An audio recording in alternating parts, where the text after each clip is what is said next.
ഉത്രാളിക്കാവിന്റെ ഖ്യാതി വെടിക്കെട്ടിലൂടെയാണ് ലോകമറിയുന്നത്. എന്നാൽ ഇന്ന് പൂരക്കൊടിയേറ്റം നടക്കുമ്പോൾ ആചാരപരമായി നടത്തുന്ന വെടിക്കെട്ടിന് അനുമതി നൽകാൻ അധികൃതർ തയ്യാറായിട്ടില്ല.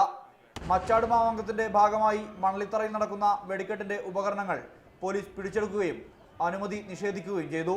ഈ സാഹചര്യത്തിലാണ് പ്രത്യക്ഷ സമരവുമായി ഫെസ്റ്റിവൽ കോർഡിനേഷൻ കമ്മിറ്റിയും ദേവസ്വങ്ങളും രംഗത്ത് വരുന്നത്. കഴിഞ്ഞ ദിവസം കളക്ടറുടെ സാന്നിധ്യത്തിൽ ചേർന്ന സർവകക്ഷി യോഗത്തിൽ നിയമവിധേയമായി നടക്കുന്ന വെടിക്കെട്ടിനും ആനയെഴുന്നള്ളിപ്പിനും അനുമതി നൽകുമെന്ന് ഉറപ്പ് നൽകിയിരുന്നു. നിയമം അനുശാസിക്കുന്ന വിധത്തിൽ പൂരം നടത്താനുള്ള നടപടി സ്വീകരിക്കുമെന്ന് ഫെസ്റ്റിവൽ കോർഡിനേഷൻ കമ്മിറ്റി ഭാരവാഹികളും ദേവസ്വം പ്രതിനിധികളും അറിയിച്ചു. എന്നാൽ ഇത് ലംഘിക്കുകയാണ് അധികൃതർ ചെയ്യുന്നതെന്നാണ് ആരോപണം.